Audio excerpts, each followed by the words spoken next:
please, because these two systems are very important and you will find these two systems repeatedly throughout the constitution. और आज पढ़ने के बाद कभी इसकी explanation दोबारा नहीं ऐसा होना चाहिए कि अभी भी डाउट है. So please clear your doubts. Okay, अब ध्यान से समझते जाना. So the election to the office of president is conducted through two methods. One is proportional representation and the other is single transferable vote system. अब ये क्या क्या होता है उसको अभी हम देखेंगे. बाकी इतना समझ लीजिए कि प्रेसिडेंट का जो, अच्छा ये बताओ, प्रेसिडेंट के इलेक्शन के लिए थोड़ी ना वोट करने जाते हो, है ना. It is an indirect election. जनता तो वोट नहीं करती है, लेकिन जनता ने ही जिनको चुना है, पीपल्स रिप्रेजेंटेटिव्स यानी एमपीज, दे वोट.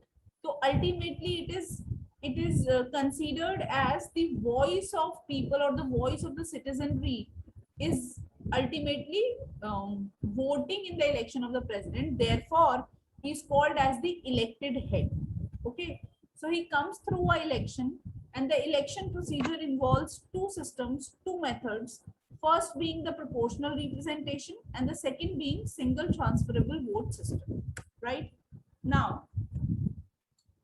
see, अब देखना, you have Rajya Sabha and you have Lok Sabha. ठीक, अब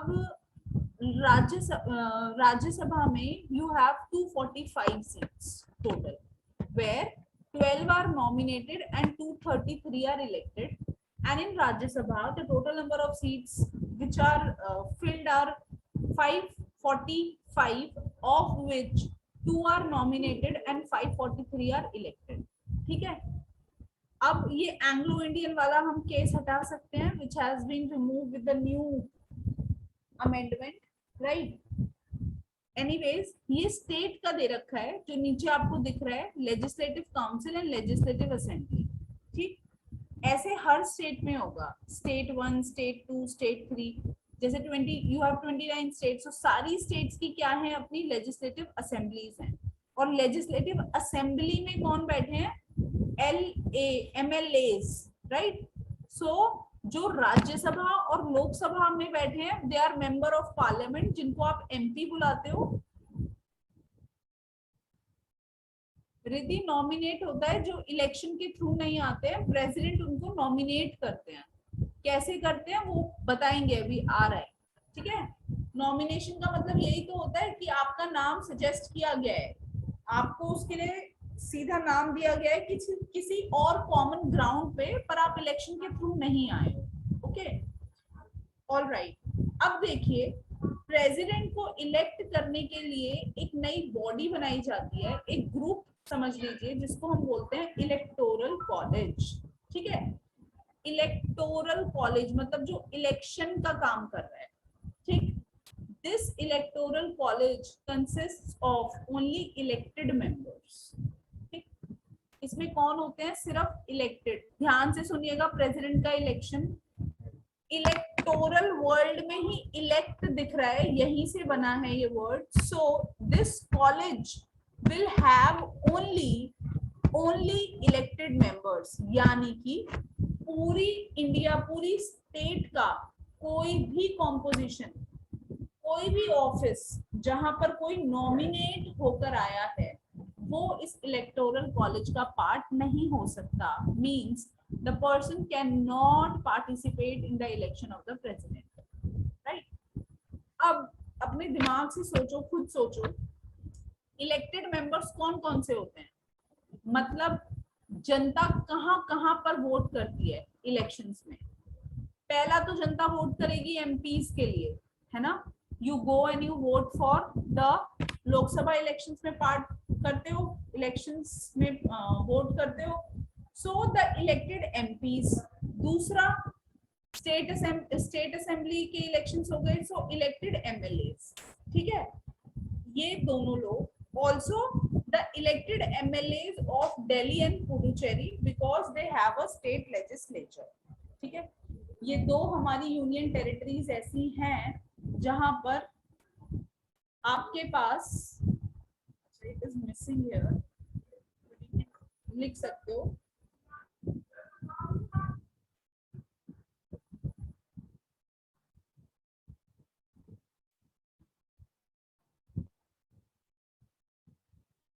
yes, so elected MPs and elected MLAs, ठीक है। अब देखिए value of the vote of MLA, MLA के वोट का वैल्यू, ठीक, इसको समझिएगा ध्यान से।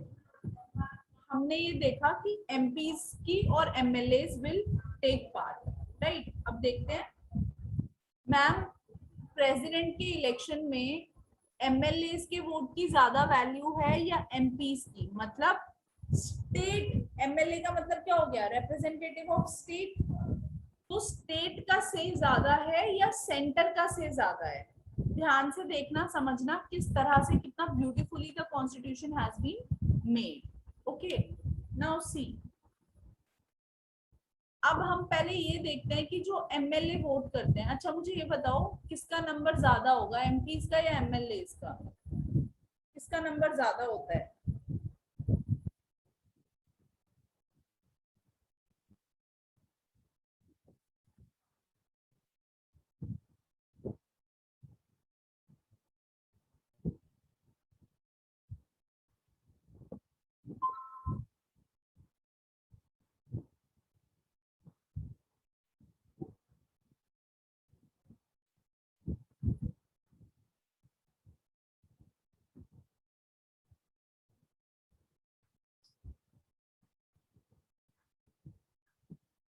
गुड, इसको लेके किसी को कोई डाउट तो नहीं है कि एमपी भी आंसर हो सकता है ना? It is the MLAs, right. अब देखते हैं, तो अगर इतने सारे एमएलए वोट कर रहे हैं तो क्या इनका वोट का वैल्यू ज्यादा होता है? Let's see, in that case तो स्टेट का से ज्यादा हो जाएगा। तो किस फॉर्मूले से हम एमएलए के वोट का वैल्यू निकालते हैं? Total population of that state. Suppose UP की बात हो रही है, यूपी में जितने भी एमएलए हैं, let us calculate the value of the vote, right.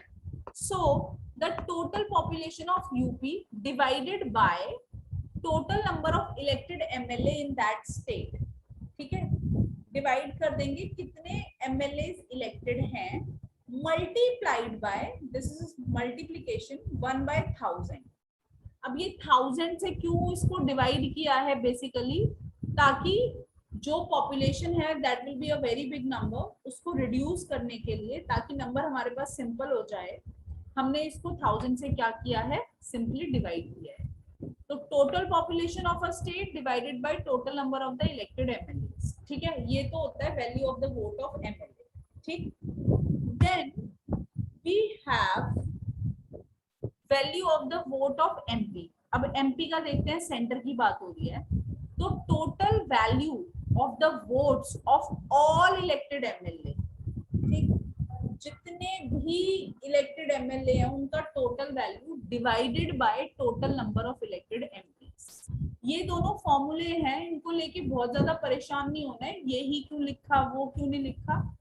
Constitution में ये फॉर्मूलेज मेंशन्ड है एमएलए और एमपीज के लिए, जो कॉन्स्टिट्यूशन मेकर्स ने बनाए, उन्होंने कुछ सोच समझ के ही बनाया होगा, क्योंकि the beauty of the fact, the beauty of the formula is that कि जब आप इस फॉर्मूले से एमएलए के वोट का वैल्यू निकालते हो और ऊपर ग्रीन वाले फॉर्मूले से एमपी के वोट का वैल्यू निकालते हो, the both values are approximately same.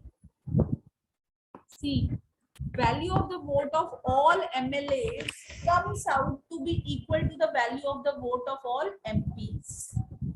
इसका मतलब क्या है? ना तो MLAs का अपर हैंड है ना MPs का। The state and center both have got an equal say in the election of the president. Is it beautiful or not? So the voice of MLAs is similar to the voice of the MPs.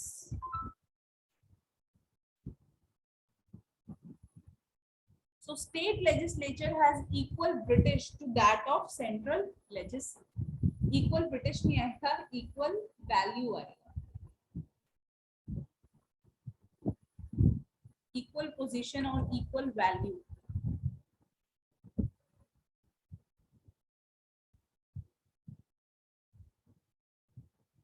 MLA का formula है population of the state divided by total number of elected MLA into 1/1000। ये आपको learn करना है, ठीक है।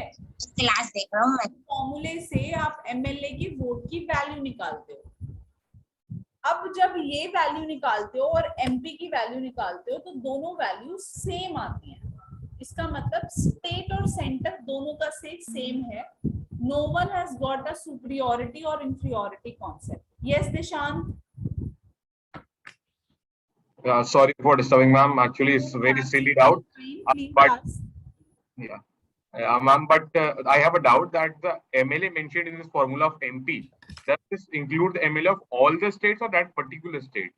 Of that particular state in the formula of MLA. So this has to be calculated for 29 states. You will calculate the MLA's vote of value for UP, for Bihar, for Rajasthan, क्योंकि हर state का population अलग होगा, है ना, और हर state की state legislative assembly की seats अलग होती हैं, तो total number of elected MLA भी अलग होंगे। उनकी जो अलग अलग वैल्यूज आएंगी पर 29 स्टेट्स की निकालने के बाद जब आप उनको ऐड करते हो तो देखना फॉर्मूला क्या है, टोटल वैल्यू सेम आती है कि सारे एमएलएस और सारे एमपीज की वैल्यू टोटल सेम आती है।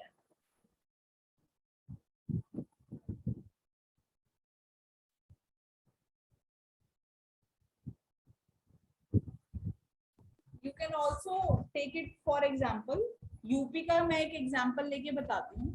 सपोज करो यूपी में 100 है पॉपुलेशन, ठीक है। Can we ignore 1/1000? उसको लेकर तो कोई डाउट नहीं है Dishant. Can we ignore 1/1000? Yes, ma'am. Simplify the number. So let us say सिर्फ MP के फॉर्मूले में डाउट था, MLA का is very much clear. what? MP जो मेंबर ऑफ पार्लियामेंट्स के वोट की वैल्यू उसके उसमें डाउट है। अच्छा, MLA इसमें का डाउट है, हाँ। Yes. तो इसमें आप पूछ रहे हो कि जो ऑल इलेक्टेड है वो ऑल मतलब all of the states value. Okay. And do not trouble anyone, it is for everybody. Do not trouble and confuse yourselves with the mathematical interpretations of the formula, ठीक। पर ये तुम्हें पता होना चाहिए कि कैसे निकाला है, so that you know at least how the constitution makers have made it. जब हम एमपी के वोट का वैल्यू निकाल रहे हैं तो पहले क्या लिख रहे हैं, total value of the votes of all elected MLAs. तो यहाँ पर क्या करना है, बेसिकली जो UP, Jammu Kashmir, Rajasthan, Haryana, Himachal, north east तक सबको ऐड करना है, और एमपीज का जो नंबर है मतलब 545 of Lok Sabha and 245 of Rajya Sabha, total उससे डिवाइड करोगे तो वैल्यू सेम आएगा एमपी का और एमएलए का। ओके, यस रीति पूछिए। Hello ma'am. यस रीति। मैम उनकी जो वोट करते तो उनका दोनों का वोट जो करते हैं दोनों सिमिलर रहता है ना, आपने कहा अभी जस्ट एमपी और एमएलए सिमिलर रहता है मतलब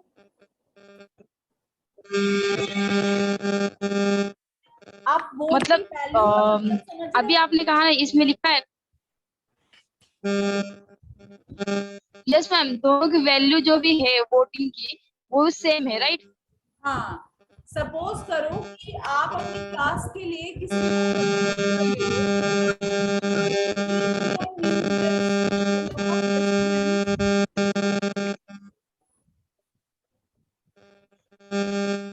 वैल्यू ऑफ द वोट का मतलब होता है, सपोज करो आप एक इलेक्शन करवा रहे हो किसी भी ऑफिस के लिए, किसी भी पोजीशन के लिए। सपोज करो उसमें 5 लोग वोट कर रहे हैं, ठीक है। अब उस 5 में से कोई एक है जो ज्यादा समझदार है, ज्यादा पढ़ा लिखा है, और वो आपका फ्रेंड भी है जिस पोजीशन के लिए चुना जा रहा है बंदा, तो क्या आप उसकी बात को ज्यादा सुनोगे? No ma'am.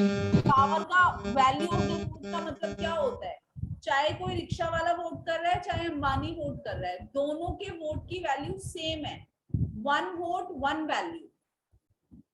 यहाँ पर भी हम यही चेक कर रहे हैं कि क्या एमपीज को, क्योंकि वो सेंटर का पार्ट है, क्या उनको ज्यादा पावर दी गई है एज कंपेयर टू एमएलएज। तो वो क्लियर किया है उन्होंने कि जब आप इन दोनों फॉर्मूले से इनकी वैल्यूज को निकालते हो तो एमएलए को जितना से दिया है यानी स्टेट को उतना ही सेंटर को दिया है। It is again reinforcing the fact that the federal structure, the federal values remain intact when you talk or when you carry out the election of president.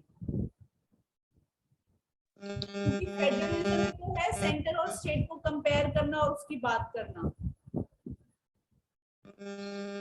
Okay ma'am, तो ma'am MLA और MP का जो भी power रहेगी वो भी same रहेगी क्या? पावर सेम कैसे? उनकी अपनी पावर्स अलग अलग होती हैं। एमपी के पास सेंटर के लॉस की पावर है, एमएलए के पास स्टेट के लॉस की पावर है। Okay ma'am, okay okay ma'am, right. So in president election whip is not issued. Whip क्या होता है आगे क्लासेस में पढ़ेंगे पार्लियामेंट में, यहाँ पे छोटा सा ब्रीफली बताती हूँ। व्हिप का मतलब होता है you as an individual cannot go against party's wish। Suppose करो किसी बात पे वोटिंग करनी है, कोई बिल है और आपको लगता है कि ऐसा लॉ नहीं बनना चाहिए, तो आप तो वोट करना चाहते हो नो, लेकिन आपकी पार्टी ने व्हिप इशू किया है जिस पार्टी को आप बिलोंग करते हो। व्हिप इशू का मतलब है अब आपकी पार्टी ने आपको जो बोला है आपको वही वोट करना पड़ेगा, ठीक है। तो प्रेसिडेंट के केस में ऐसा नहीं होता है, no whip is issued and it is a secret ballot system, ठीक। Now the manner of election, ध्यान से सुनिएगा। he is elected indirectly, we all know, because no direct election तो कुछ नहीं होता है, by an electoral college consisting of elected members of both the houses of parliament and elected members of state legislative assembly, ठीक। however after the 70th amendment act 1992 जब हम state की बात करते हैं या यहाँ पे एमएलए की बात करते हैं तो उसमें दिल्ली और पुडुचेरी की टेरिटरी भी आती हैं, because these are the two union territories that have a legislature, okay। so state on one hand and parliament on the other are equally represented। it means president represents nation and also nation का मतलब है center and also the states at the federal level। president is elected by a system of proportional representation through a single transferable vote system and the voting is held by a secret ballot, ठीक। अब पढ़ते हैं what is proportional representation. See in proportional representation system states are represented in electoral college in proportion to their population, ठीक है।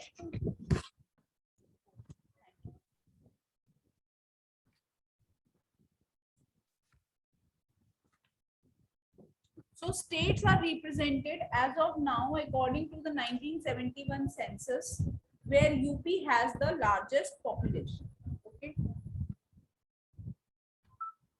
बहुत ध्यान से सुनिएगा this slide, the entire system। Single transferable vote system का मतलब क्या होता है, ओके। सपोज प्रेसिडेंट का इलेक्शन हो रहा है और प्रेसिडेंटशिप के लिए इलेक्शन में आपके पास 4 कैंडिडेट्स खड़े हैं, A B C and D, ठीक है। और जो लोग वोट कर रहे हैं वो कौन कौन है, X Y Z P and Q. ऐसे लिस्ट बहुत लंबी हो सकती है। I have taken the example of 5 parliamentarians, 5 people of the electoral college who are voting for their president, और एबीसीडी में से कोई एक चुनकर प्रेसिडेंट बनने वाला है, ऑलराइट। नाउ जनरली क्या होता है, जो लोकसभा इलेक्शंस होते हैं या जहां आप वोट करते हो, क्या होता है, कितने भी कैंडिडेट्स हों आपको एक वोट करना होता है कि आपका वोट किसके लिए है, you are voting for whom, so you have to choose one among the given candidates, right। यहाँ पर ये नहीं होता है। ट्रांसफरेबल का मतलब क्या है, जितने कैंडिडेट्स हैं आपको वोट तो एक बार करना है, लेकिन आप प्रेफरेंशियल ऑर्डर में वोट करेंगे। सी राइट हैंड साइड पे लिखा हुआ है preferential voting system. You will give your preferences. Preferences का मतलब क्या है? जितने कैंडिडेट्स हैं, I request you all to be very attentive, the process is lengthy and कोशिश करना है प्लीज कि एक बार में ही समझ आ जाए, अदरवाइज इट कैन, फिर वो कभी समझ ही नहीं आएगा। ओके, नाउ जितने कैंडिडेट्स हैं उतनी ही प्रेफरेंसेस होंगी कि मैं पहले तो चाहती हूँ कि ए बने फिर बी बने, अगर ए नहीं बन सकता तो बी बन जाए, right? So in this case, because you have 4 candidates, so you have 4 preferences, 1, 2, 3 and 4, right? Now, पहला बंदा आया वोट करने, सीक्रेट बैलेट, उसने अपनी प्रेफरेंसेस लिखी। अब देखना कैसे लिखी। जहां पर 1 मेंशन्ड है, 1 के नीचे उसने लिखा X की फर्स्ट प्रेफरेंस क्या है? C। X चाहता है सबसे पहले कौन प्रेसिडेंट बने? भाई मेरा मोस्ट फेवरेट बंदा है C, I want C to become the president. However, if C किसी कारण से C नहीं बन रहा तो फिर मैं चाहूंगा my second preference is B. अगर B भी नहीं बन सकता तो my third preference is A. अगर A भी नहीं बन सकता तो my fourth preference is B. यहां तक पहले बताओ, मुझे समझ आया? It is so simple, easy.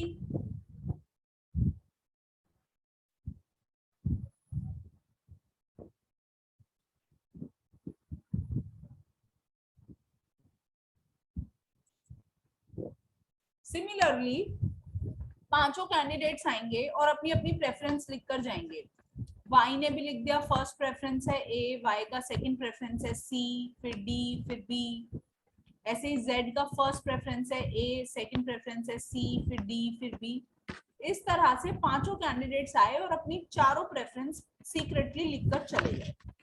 ठीक, अब इलेक्शन खत्म, वोटिंग खत्म, मतलब वोटिंग ओवर हो गई। सब कैंडिडेट्स ने अपना अपना प्रेफरेंस डाल दिया। अब शुरू होगी काउंटिंग। काउंटिंग समझना कैसे होती है बहुत ध्यान से।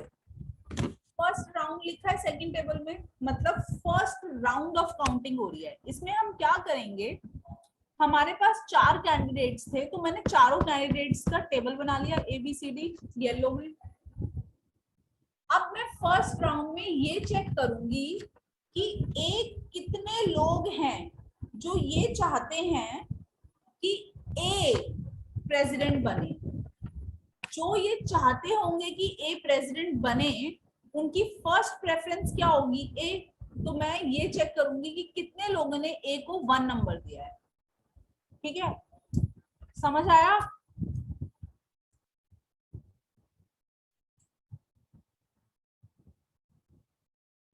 Do you understand the meaning of counting here?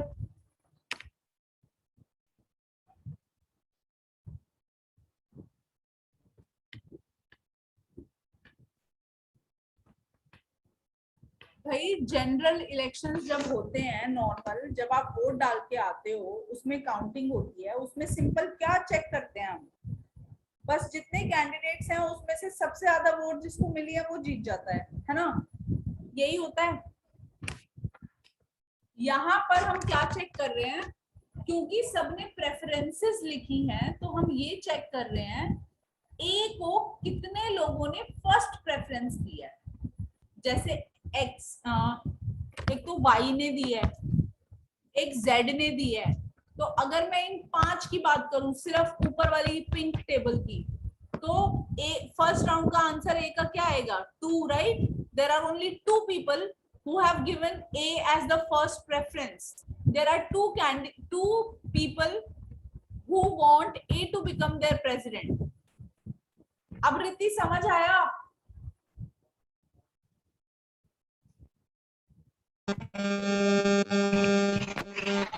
हाँ मैम।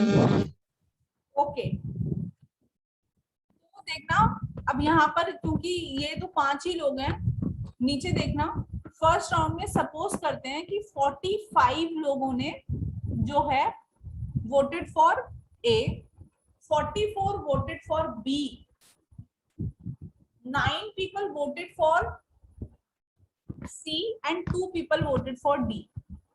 समझ आया?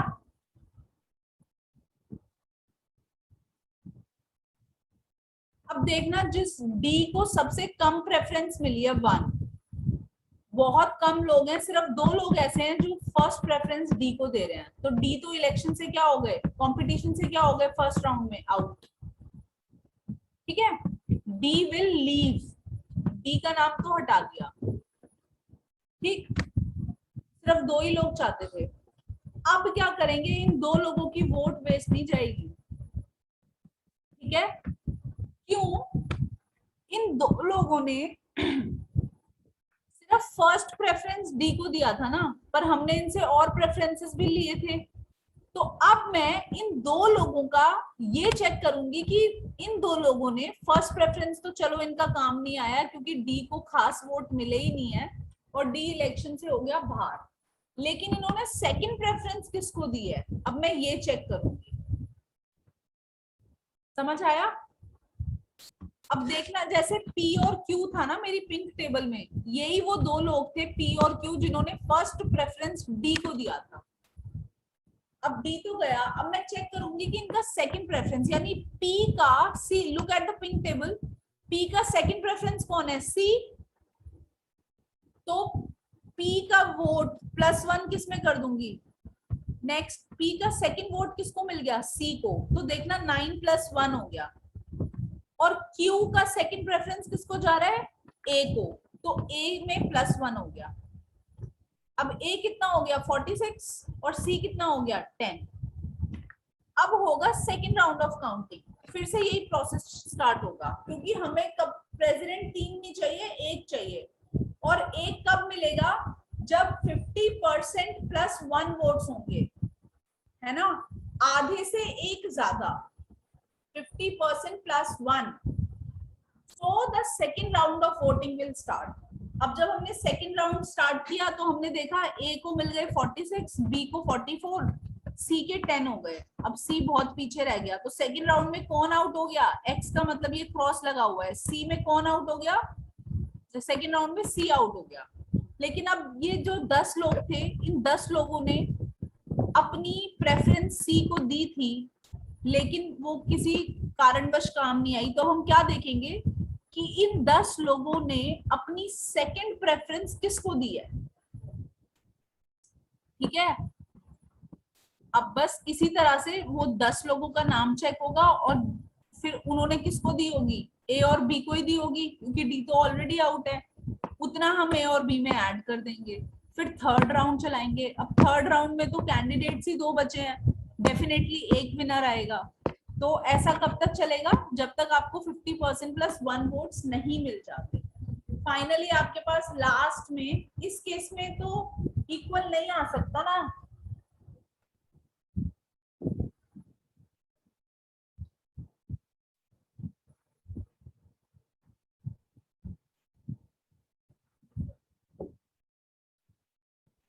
सो 50% + 1 जिसके पास होंगे वो बन जाएंगे आपके president.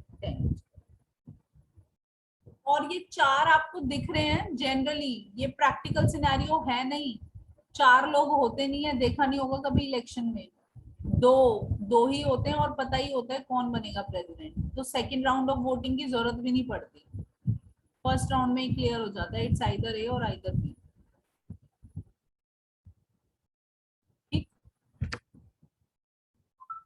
So under this system, the electors has a right to indicate more than one preference of candidate,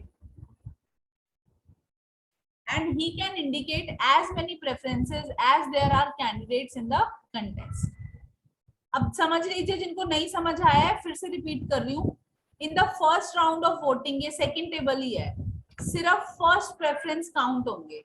ठीक है, only the first preferences are considered, and if a candidate obtains greater than 50% of the valid votes, he is declared winner. अगर आपको first round में ही मिल गया, अगर 2 लोग थे, उसी केस में ऐसा पॉसिबल है कि आपको मिल गया कि 50% + 1 से ज्यादा वोट्स मिल रहे हैं, तो वो तभी विनर बन जाएगा।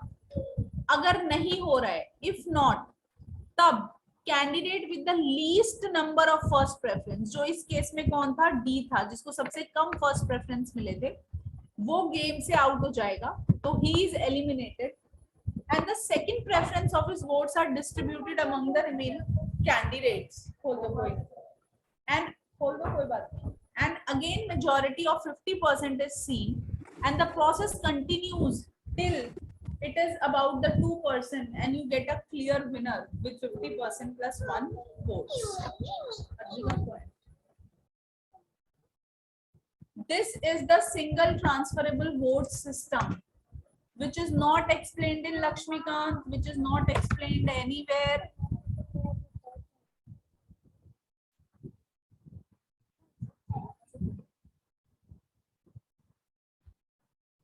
All right, so this table is the simplest one to understand the single transferable vote system. Riti, what did you not understand? मैंने इतना स्टेप बाय स्टेप रुक रुक के तो पूछा है, क्या रह गया बताओ? हेलो मैम, वो डी और सी एकदम को समझ गया, बट ए और वो बी थोड़ा भी नहीं चलता समझा। रहेगा ना, डीसी समझ आया तो वही ए बी के लिए है। ऐसे 4 कैंडिडेट्स हैं तो 3 बार वोटिंग होगी बट ना। वो फाइनल 10 कहाँ से आए, वो 10 भी नहीं समझ में आया, 10 कहाँ से आए? 10, अरे ये जो टेबल है इसमें 10 लोगों को मैं, मतलब टेबल ऐसे खत्म नहीं हो सकती ना। मैंने एग्जांपल लिया है कि मान लो 100 लोगों ने वोट किया, तो 100 में से 10 लोगों ने सी के लिए वोट किया। ओके, ये एक एग्जांपल है 50% प्लस 1 समझाने के लिए, है ना। अब जैसे एक्स वाई जेड पी और क्यू है, इसका 50% प्लस 1 क्या होगा कि 5 में से 3 वोट जिसको जा रहा होगा। This is just an example. मैं 100 एंट्रीज तो नहीं कर सकती थी ना इधर, इसको इसलिए आपको शॉर्ट में बता दिया। X Y Z P Q का वैल्यू लिखकर मान लेते हैं 100 में से 10 लोगों इनमें को से सी को दिया था, तो उन 10 की वोट्स को अब मैं ए और बी में डिस्ट्रीब्यूट कर दूंगी।